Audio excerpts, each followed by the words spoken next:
ये महसूस हुआ कि मुझे सिविल सेवा की तैयारी करनी चाहिए और मैं सीधा दिल्ली चला गया और वहां रहकर मैंने सिविल सेवा की तैयारी शुरू की। लेकिन चूंकि मैं आर्थिक रूप से कमजोर था तो ये मेरे लिए संभव नहीं था कि मैं दिल्ली में अधिक दिनों तक रह पाता। कुछ दिन रहने के बाद 2008, 2009, 2010 3 साल लगातार मैं सिविल सेवा का पीटी क्वालिफाई किया, 9 और 10 में मेंस क्वालिफाई किया और साक्षात्कार तक पहुंचा। लेकिन ये दुर्भाग्य था कि मेरा अंतिम चयन उस समय नहीं हो पाया। जिन्होंने मुझे इस संघर्ष के रास्ते में मुझे परेशान किया, मैं उनका ज्यादा आभारी हूँ। तो यह इसलिए जो लोग परेशान करते हैं उनका आभारी मैं सबसे अधिक इसलिए होता हूँ। मैं doctor Sushant Kumar, assistant professor, विश्वविद्यालय हिंदी विभाग, BRA बिहार विश्वविद्यालय मुजफ्फरपुर में पदस्थापित हूँ। मैं आपके समक्ष आज अपनी सक्सेस स्टोरी साझा करूँगा। यह सक्सेस स्टोरी साझा करने के लिए AM+ यूट्यूब चैनल के अमित जी का मैं साधुवाद देना चाहता हूँ, जिन्होंने मुझे यह अवसर प्रदान किया है। सबसे पहले मैं एक गांव का व्यक्ति हूँ।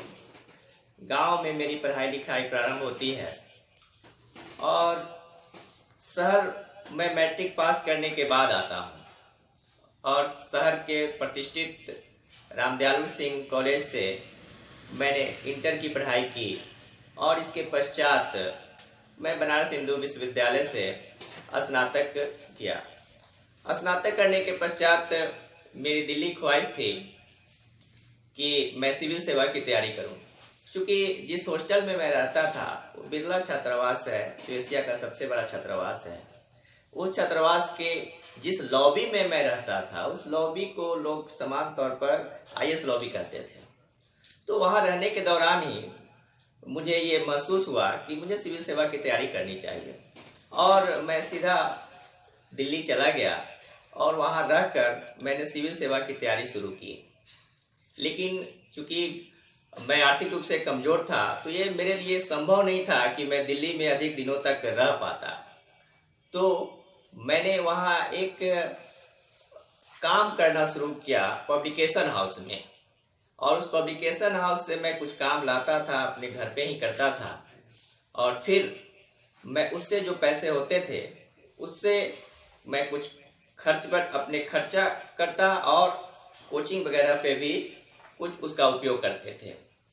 कुछ दिन रहने के बाद 2008, 2009, 2010 3 साल लगातार मैं सिविल सेवा का पीटी क्वालिफाई किया, 9 और 10 में मेंस क्वालिफाई किया और साक्षात्कार तक पहुंचा। लेकिन ये दुर्भाग्य था कि मेरा अंतिम चयन उस समय नहीं हो पाया। उसी दौरान मेरी मुलाकात डॉक्टर कल्याण कुमार झा सर से हुई और सर ने मुझे बताया कि आप MA हिंदी से कर लीजिए, क्योंकि आपका वैकल्पिक विषय भी हिंदी है। मेरा एक वैकल्पिक विषय हिंदी और ज्योग्राफी था। तो उन्होंने कहा कि आप हिंदी से MA कर लीजिए और विकल्प के रूप में एक रखिए, ताकि अगर आप नेट JRF निकाल लेते हैं तो आपकी आर्थिक जो दिक्कतें हैं उसका समाधान हो जाएगा। तो मुझे लगा कि ये सुझाव बहुत अच्छा है।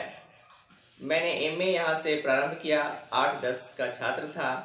मैं MA किया यहाँ से। MA करने के पश्चात मेरा नेट JRF हुआ। नेट JRF करने के पश्चात मैंने फिर से यहाँ PhD की पढ़ाई शुरू की डॉक्टर कल्याण कुमार सर के अंतर्गत। तो कुल मिलाकर मैंने एक विकल्प भी तैयार किया।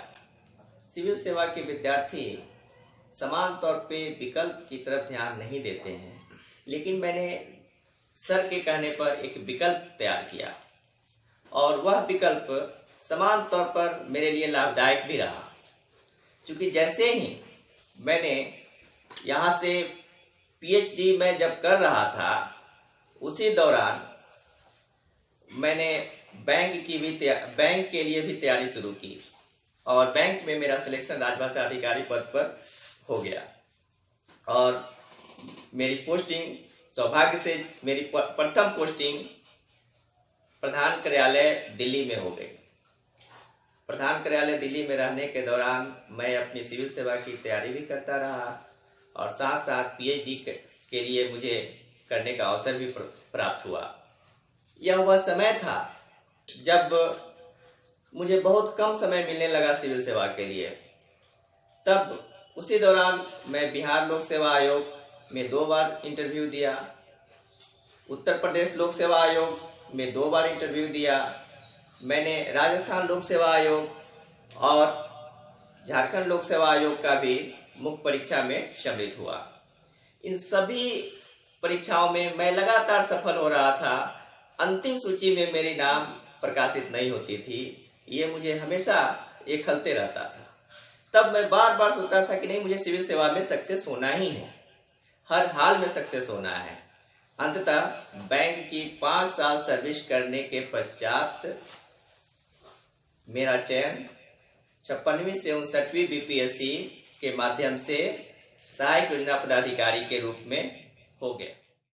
बिहार लोक सेवा आयोग में चयन होने के पश्चात मैं सहायक योजना पदाधिकारी के पद पर जमुई जिले में कार्यरत था। साल भर मैं वहां पे रहा। उसके बाद बिहार लोक सेवा आयोग द्वारा आयोजित सहायक प्राध्यापक परीक्षा में भी मैं पास कर गया और मेरे पास अब 2 विकल्प थे। मैं या तो प्रशासनिक सेवा में रहता या फिर मैं शिक्षक बनकर सेवा करता।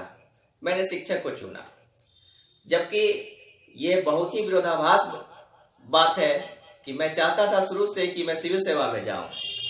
ये मेरी जिद थी, सिविल सेवा में जाना मेरी जिद थी। इसके बावजूद भी मैं शिक्षा सेवा को चुना। यह इसलिए भी संभव है कि हिंदी को जितना मैंने सेवा नहीं किया, उससे ज्यादा मैंने हिंदी से प्राप्त किया। क्योंकि अगर मैं हिंदी से एमए नहीं करता तो मैं न राजभाषा अधिकारी के रूप में पोस्टेड होता और ना ही मेरी चयन बीपीएससी में भी होती। और इसलिए मैंने ये देखा कि नहीं, मैं हिंदी की सेवा करने के लिए हिंदी के शिक्षक के रूप में ही अपना योगदान दे सकता हूँ और बेहतर कर सकता हूँ। और यह मेरा सौभाग्य है कि मैं वहीं पदस्थापित हूँ जहाँ मेरे गुरुजन हैं, जहाँ मेरी पढ़ाई लिखाई हुई थी। मैं अपने गुरुजनों के साथ में पठन पाठन का कार्य करता हूँ। यह मेरे लिए सौभाग्य की बात है। साथ ही साथ चूंकि यह मेरा गृह जिला है और मैं अपने गृह जिला में पदस्थापित हूँ, यह भी मेरे लिए बहुत सौभाग्य की बात है।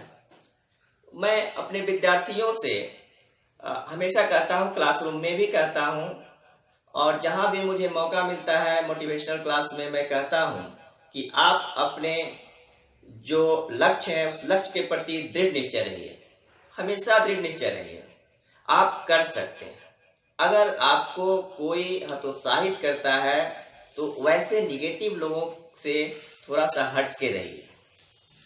आप हतोत्साहित नहीं होइए, अपने आप पर विश्वास कीजिए, पूरे लगन और मेहनत से लगातार परिश्रम कीजिए, निश्चित डायरेक्शन में परिश्रम कीजिए, सफलता निश्चित रूप से मिलेगी। सफलता का कोई शॉर्टकट भी नहीं होता है। अगर कोई यह सोच रहा है कि सफलता का कोई शॉर्टकट उपलब्ध है तो ऐसा नहीं है। उसके लिए जो रास्ते हैं उस रास्ते को अपनाना ही पड़ेगा। आपको पढ़ना पड़ेगा और सही दिशा में पढ़ना पड़ेगा। जो लोग ऐसा करते हैं वो सक्सेस होते हैं। मैंने स्वयं पे आजमाया है। मैं अलग अलग दिशाओं में बैंक की नौकरी की, मैंने प्रशासन में नौकरी किया और मैं शिक्षा जगत में हूँ। 3 जगह अलग अलग जगहों पर मैं सक्सेस हुआ। उसका एक ही कारण था कि मैं जो भी करता था पूरी ईमानदारी और लगन के साथ दृढ़ निश्चय होकर करता था और विश्वास के साथ कि मैं ऐसा कर सकता हूँ। ये तमाम तरह के लोग जो मुझे अपने जीवन में हतोत्साहित करने वाले और प्रोत्साहित करने वाले भी मिले, मुझे किसी से भी कोई गिला शिकवा नहीं है। मैं उनका भी धन्यवाद देता हूँ जिन लोगों ने मुझे इस जर्नी में, जो इस रास्ते में, संघर्ष के रास्ते में जिन्होंने मेरा सहयोग किया, और मैं उन्हें अधिक धन्यवाद देता हूं दिल से जिन्होंने मुझे इस संघर्ष के रास्ते में मुझे परेशान किया। मैं उनका ज्यादा आभारी हूं।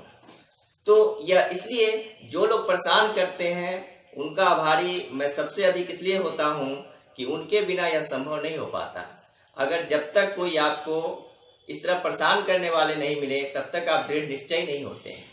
तो दृढ़ निश्चय बनने के लिए अगर कोई परेशान कर रहा है तो उससे परेशान नहीं होइए, उनका धन्यवाद कहिए कि वो आपको आगे बढ़ने के लिए आपको एनर्जी प्रदान कर रहे हैं। चूँकि मेरा बैकग्राउंड सिविल सेवा का रहा है, तो मैं अपने क्लास में अपने विद्यार्थियों को बार बार कहता हूँ कि पढ़ने के दौरान घंटा पे विश्वास नहीं कीजिए। कितने घंटा पढ़ा? सब लोग पूछते हैं सर कितने घंटे पढ़ते थे। मैं कहता हूँ घंटे पे विश्वास नहीं कीजिए। आप पढ़ते वक्त अपने आप को कितना परसेंट देते हैं, वो 100% पढ़ाई के साथ अपने आप को रखते हैं या नहीं रखते हैं, यह देखिए। अगर आप पढ़ाई के दौरान मोबाइल बंद करके 100% 4 से 5 घंटा नियमित रूप से अध्ययन करते हैं और इस अध्ययन के पश्चात आप नियमित रूप से चिंतन मनन करते हैं, पढ़ाई से अधिक चिंतन मनन करते हैं, तो आप यह मान लीजिए कि आप निश्चित रूप से जो काम कर रहे हैं उसमें आप सक्सेस होंगे। सक्सेस के लिए मैंने प्रारंभ में भी कहा कि कोई शॉर्टकट रास्ता नहीं होता है। अगर आपको कोई कोचिंग संस्थान या कोई सक्सेस व्यक्ति यह बता रहा है कि ये शॉर्टकट रास्ता है, ये नोट पढ़ लीजिए तो आपका हो जाएगा, तो मैं कहूँगा कि आप उस पर एकदम आसानी से विश्वास नहीं कीजिए। आप सबसे पहले आप अपनी बात को, अपनी डायरेक्शन को तय कीजिए कि हमें क्या करना है, और जो उसके लिए उपलब्ध टेक्स्ट बुक हैं उनको पढ़िए। उसके आधार पर आप आगे बढ़िए। आप प्रीवियस ईयर्स के क्वेश्चन, जो लोग सिविल की तैयारी कर रहे हैं या नेट जेआरएफ की तैयारी कर रहे हैं या किसी भी प्रतियोगिता परीक्षा की तैयारी कर रहे हैं, वो अपने पास सिलेबस और प्रीवियस ईयर्स के क्वेश्चन निश्चित रूप से रखें और नियमित रूप से पढ़ाई करें।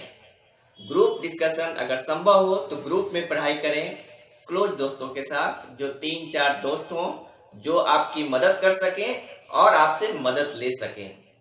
वैसे लोगों के साथ मिलकर आप अपनी पढ़ाई को नियमित रूप से जारी रखें, आप निश्चित रूप से सक्सेस होंगे। कोरोना काल चल रहा है तो हमें नियमित रूप से मास्क का उपयोग करना चाहिए और पढ़ाई को लेकर हमें इस दौरान, चूंकि डिजिटल युग है और ऑनलाइन कक्षा अभी लगातार चल रहा है, तो इस ऑनलाइन कक्षा के दौरान आप किस तरह से अपने आप को अभ्यस्त करेंगे, किस तरह से पढ़ेंगे, यह बहुत ही आवश्यक हो जाता है। तो आप घर पर रहकर प्रयास कीजिए कि जो भी YouTube पर जो भी उपलब्ध है, मटेरियल उपलब्ध है, उस मटेरियल में पहले फिल्टर कीजिए। सभी मटेरियल नहीं पढ़िए, कुछ मटेरियल को फिल्टर कीजिए जो आपके योग्य है, जिससे आप सीख सकते हैं। वैसे मटेरियल को सामने रखिए और उससे अध्ययन कीजिए।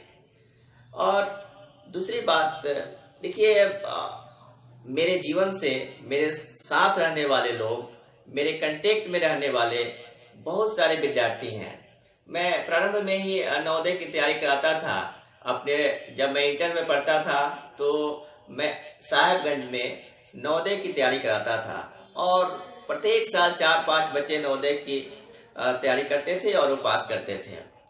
उसके अतिरिक्त जब मेरा चयन बीपीएससी के लिए हुआ, क्योंकि मैं एक बहुत ही कमजोर परिवार का था और वैसे गांव का था जहां अभी पिछले 2 सालों तक बिजली पानी तक नहीं आई थी, सड़क नहीं थी, तो काफी लोगों में मोटिवेशन हुआ। अपने बच्चों, इसको देखकर, मुझे देखकर कई लोग अपने बच्चे को बाहर भेजना शुरू किए पढ़ने के लिए, और उसमें कई बच्चे मुझसे जुड़े। वो दिल्ली गए, वो पटना गए, वो अलग अलग जगहों पे, अलग अलग संस्थान पर सिविल की तैयारी करने लगे, अलग अलग चीज़ों की तैयारी करने लगे, और कई सारे ऐसे लोग हैं जो सक्सेस भी हो रहे हैं और सक्सेस हुए हैं। तो कुल मिलाकर मेरे जीवन की जो संघर्ष यात्रा है, जो यह यात्रा है, उस यात्रा में मैंने जितना पाया है, मैं चाहता हूँ कि पे बैक टू सोसाइटी का जो कंसेप्ट है, मैं सोसाइटी को भी वह लौटाऊं जो मैंने सोसाइटी से पाया है, जो मैंने अपने आस पड़ोस से पाया है, जो मैंने अपने समाज से पाया है। उस समाज को भी मैं चाहता हूं कि समाज को भी वो किसी न किसी तरीके से, किसी न किसी ढंग से मैं उस समाज को लौटाऊं। क्योंकि आज के इस आपाधापी भरे दौर में हम लगातार समाज से कटते जा रहे हैं और समाज को जो लौटाना चाहिए, हम खुद सक्सेस हो जाते हैं, हम खुद अच्छे कर जाते हैं, हम अपने में लग जाते हैं, समाज की तरफ से मुख मोड़ लेते हैं। इसलिए मैं अपने युवाओं से यह आग्रह करूंगा कि आप अपने लिए नए साल में आप अपने लिए एक लक्ष्य तय कीजिए। उस लक्ष्य के लिए आप कठिन परिश्रम भी कीजिए, लेकिन जब आप सफल हो जाएं तो सिर्फ अपने तक सीमित मत रखिए अपने आप को, समाज के लिए भी कुछ कीजिए, समाज को कुछ लौटाइए, जिससे समाज बेहतर हो सके। हम बिहार के लोग जो पलायन के लिए मजबूर हैं, उस पलायन को रोकने के लिए हम भी कुछ कर सकें, हम भी कुछ योगदान दे सकें, तो यह हमारा सौभाग्य होगा। सही विचार सही विकास, ए मीडिया प्लस यानी AM प्लस में आपका स्वागत है। इसी तरह और भी सक्सेस स्टोरी देखना चाहते हैं तो ज्यादा से ज्यादा कमेंट करें। कोई भी वीडियो आपको अच्छा लगता है और आप अपने करियर में वेस्ट कर जाते हो, यही मैं आशा करता हूँ। Thank you, take care, have a nice day and always motivational plus यानी ए मीडिया प्लस ऑलवेज चाहता है कि आप खुश रहे, मस्त रहे, व्यस्त रहे और मुस्कुराते रहे, क्योंकि जिंदगी ना मिली दोबारा। Take care, have a nice day.